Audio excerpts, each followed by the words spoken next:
আজকে আপনাদেরকে দেখাবো বেগুন বড়া। সুন্দর করে বেগুন বড়া হয়। বেগুন বড়াটা আজকে দেখবেন কীরকম করে করি। এই যে লবণ দিয়ে দিলাম, এর মধ্যে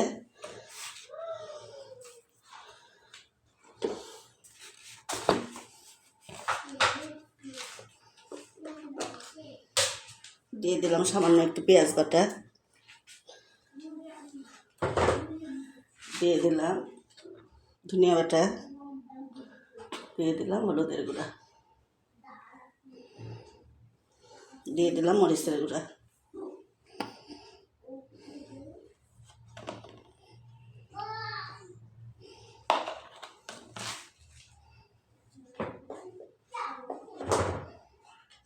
দিয়ে দিলাম সামান্য একটু আদা বাটা, দিয়ে দিলাম সরিষার তেল একটুখানি।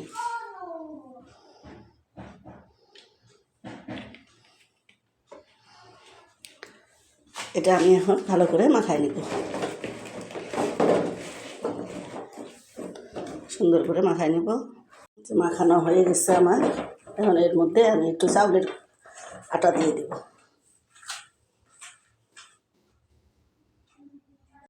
শুকনা চাউলের আটা সবসময় আমার কাছে থাকে, আমি করে রাখি এটা। এই যে একটু চাউলের গুঁড়া দিয়ে দিলাম।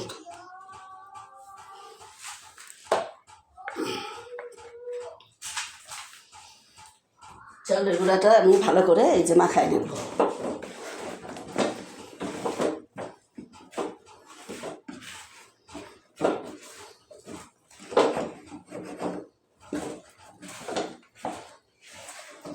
এখন আমি চুলার মধ্যে তাওয়া দিয়ে দিব।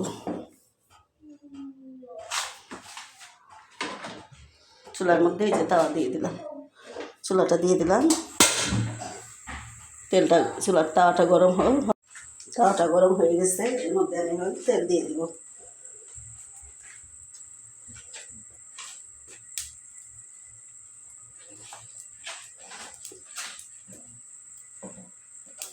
সয়াবিন তেল দিয়ে দিব।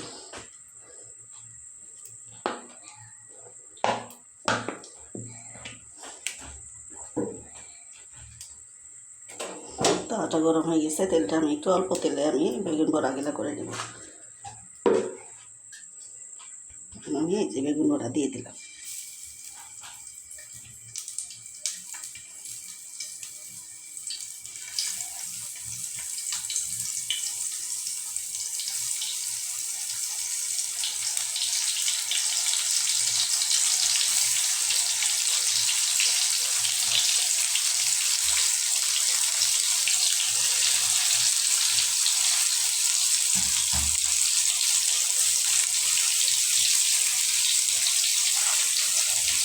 বেগুন বড়াটা দিয়ে দিলাম।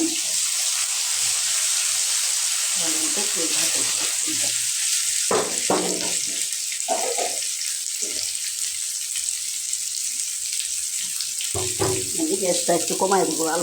অল্প আছে আমি বেগুন বড়াটা বানাবো। গ্যাসটা কমাই দিলাম।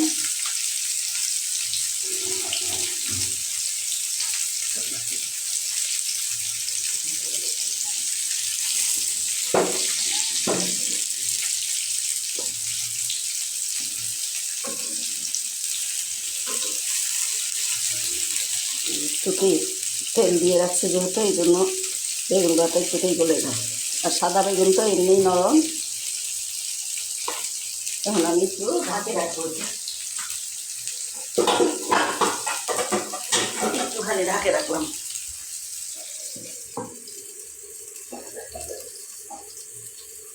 বেগুনটা এখন আমি উল্টাই দেবো।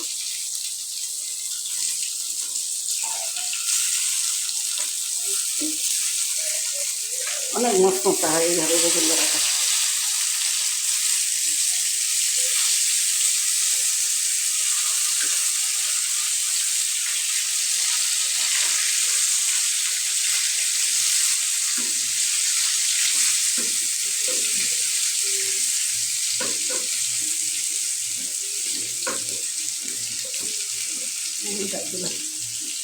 দেওয়ার পরে এখন আমি আরেকটু ঢাকে রাখবো।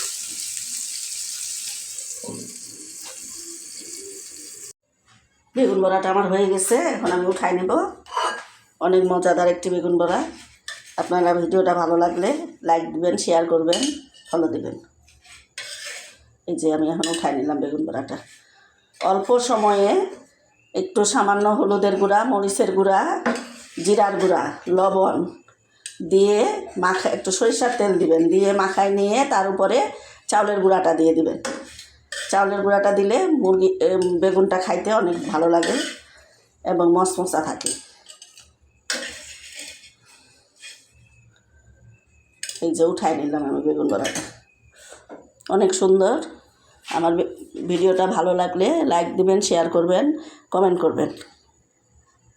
অনেক মজাদার বেগুন বড়া, আপনারা আমার ভিডিওটা ফলো করবেন।